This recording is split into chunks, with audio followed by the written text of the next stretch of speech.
Hello everybody, welcome back.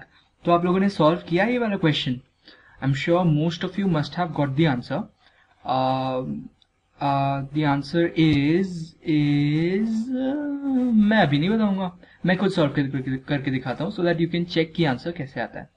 और उससे पहले you should also have tried कि you should have made the equations for these relations. इन रिश्तों के लिए आपको इक्वेशंस बनाने की जरूरत थी, तो पहले हम वो इक्वेशंस बनाना ट्राई करते हैं। क्विकली एक दूसरा कलर लेते हैं। ओके, ये वाला चलेगा। तो सबसे पहले इक्वेशन क्या बनेगा कि जब आप टूज में काउंट कर रहे हैं उन अंडों को, दो करके अंडों को गिन रहे हैं, तो आखिरी में एक अंडा बच जा रहा है। इसका मतलब सबसे पहले तो शुरुआत में आप ये मान सकते हैं कि the total number of eggs, total number of eggs is equal to A. आप पूरे जितने भी एग्स हैं आप ये मान के चल रहे हैं कि चलो हम उनको ए बुलाते हैं, ए कहकर बुलाते हैं, ठीक है। तो चलो हमने ये मान लिया। तो अब जब ए कह के आप बुला रहे हो और आखिरी में आपको ये पता है कि एक रिमाइंडर बच जा रहा है 1, जब आप उसको क्या क्या करके गिन रहे हो, दो में गिन रहे हो, दो के ग्रुप्स में गिन रहे हो।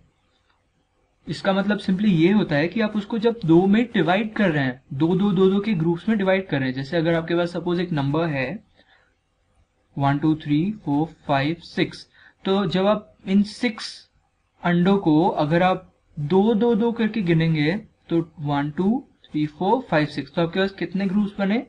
3 ग्रुप्स। तो आपको ये रिलेशन नोटिस हुआ 2 2 2। It is simply 2 multiplied by 3, है ना, सिंपल। बिकॉज जब आप दो के ग्रुप्स में गिनते हो तो आप 2 + 2 करते हो, है ना। तो this is as simple as saying कि अगर मैं 6 को दो के ग्रुप्स में गिन रहा हूं तो मेरे पास कितने ग्रुप्स आएंगे? तो the answer will be 6 divided by 2, 2 3 6 0। तो हमारे पास 3 ग्रुप्स आएंगे, है ना। This is that simple, 3 groups आए हमारे पास। तो इसी लॉजिक के साथ हम जल्दी आगे बढ़ते हैं टू फाइंड आउट कि जल्दी लेकिन समझते हुए कि फाइंड आउट कि what will be the equation for this first relation.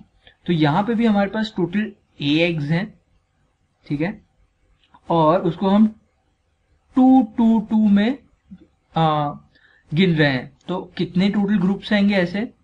वो एक तो साइड में छोड़ दीजिए, उसके अलावा कितने ग्रुप्स आएंगे?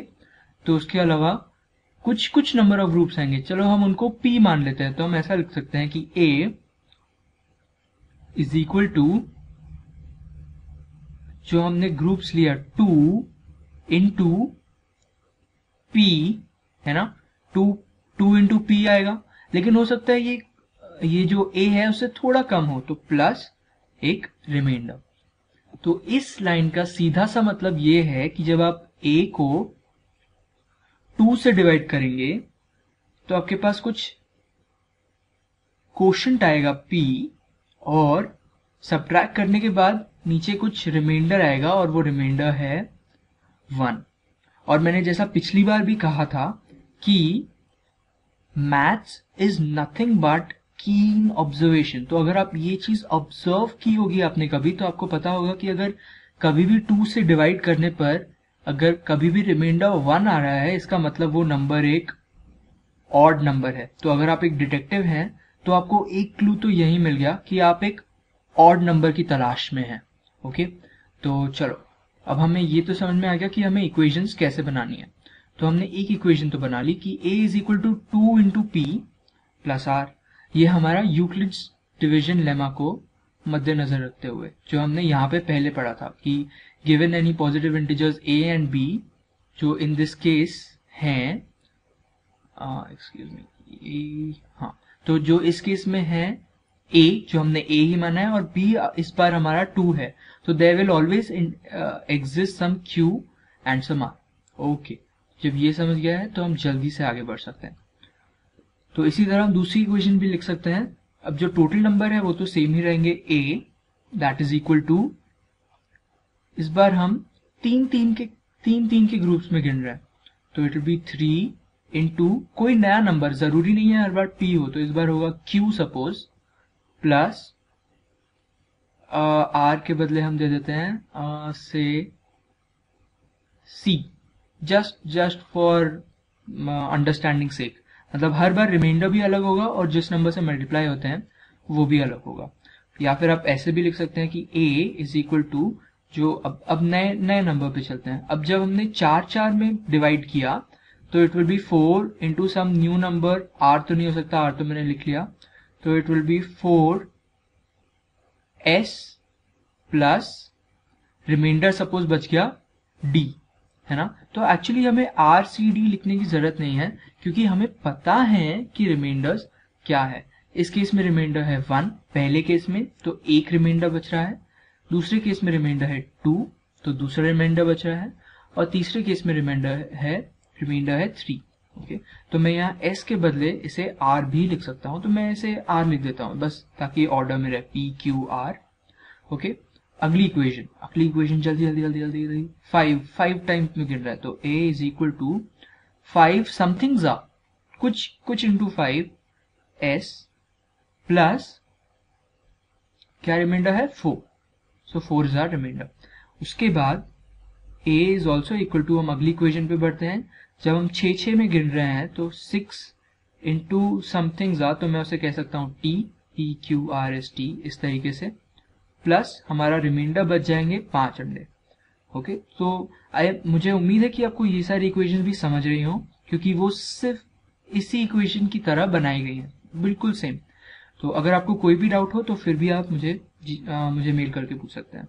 ओके, तो अब 7 की इक्वेशन बनाते हैं। a is equal to 7 into u plus 0, क्योंकि कोई रिमाइंडर नहीं है। तो आप देख सकते हैं कि ये इक्वेशंस कुछ इसी तरह बनी गई है कि a is equal to b q plus r। तो हमने इससे ये सीखा है कि एक नंबर a के लिए आप भले ही कितने भी पॉजिटिव इंटीजर्स ले लीजिए, अलग अलग b ले लीजिए, लेकिन सबके लिए एक q और एक r एग्जिस्ट करेंगे ही।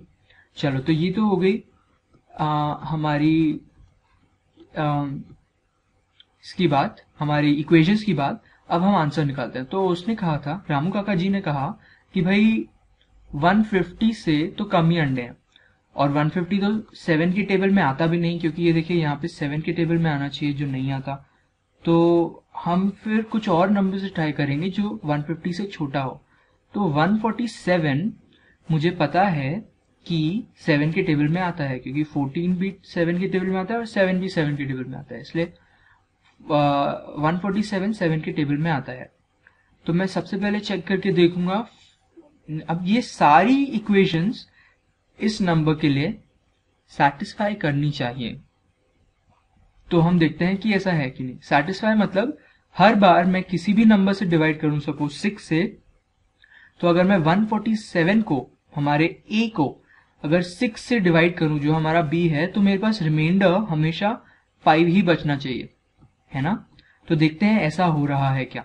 6 से नहीं, मैं सबसे पहले 4 से शुरुआत करूंगा क्योंकि ये बहुत आसान है करना। चलो 5 से शुरुआत करते हैं क्योंकि ये बहुत आसान है। तो अगर आप 147 को 5 से डिवाइड करोगे तो ऑब्वियसली 2 रिमाइंडर बचेगा, है ना, क्योंकि 145 5 के टेबल में आएगा। 5 के टेबल में से 5 और 0 से एंड होने वाले नंबर्स ही आते हैं, है ना। तो मुझे पता है 2 रिमाइंडर बचेगा, लेकिन यहाँ पे क्या रिमाइंडर बचना चाहिए, यहाँ बचना चाहिए 4, लेकिन बच गया 2, तो दिस इज रॉन्ग। तो मैं पूरे नंबर्स लिस्ट कर देता हूँ। 140, 133, 126, 119, 1112, ये सारे नंबर 7 के टेबल में आते हैं, तो 7 तक, क्योंकि यहाँ पे रिमाइंडर 0 है। तो 140 तो हमने चेक कर लिया। 140 भी नहीं आ सकता, क्योंकि 140 7 के टेबल में तो आता है, ये इक्वेशन तो बराबर है, बट यहाँ पे 5 के टेबल में भी आता है 140, है ना, इसलिए यहाँ पे रिमाइंडर 0 आ जाएगा, लेकिन हमें चाहिए था 4, दिस इज रॉन्ग। 133 में हमारा रिमाइंडर आएगा 3 अगर हम 5 से डिवाइड करेंगे तो, लेकिन आना चाहिए 4, तो ये भी रॉन्ग है, तो ये भी रॉन्ग हो गया। उसके बाद 126 चेक करेंगे 5 से डिवाइड करके, तो हाँ 125 आता है 5 के टेबल में, है ना। तो रिमाइंडर आ गया 1, लेकिन हमें चाहिए था 4, तो रॉन्ग। 119, तो 5 के टेबल में 115 आता है, इसका मतलब यहाँ पे रिमाइंडर है 4 और हमें 4 ही चाहिए था, तो यस ये आंसर हो सकता है। बट टू बी श्योर हम बाकी सबसे भी डिवाइड करते हैं और चेक करते हैं कि रिमाइंडर्स वही आ रहे हैं क्या जो हमें रामू काका ने बताए थे। तो अगर आप डिवाइड करेंगे एज योर होमवर्क तो you will find that all these equations hold. That is why Ramu काका की टोकरी में 119 अंडे थे। With this we come to the end of this.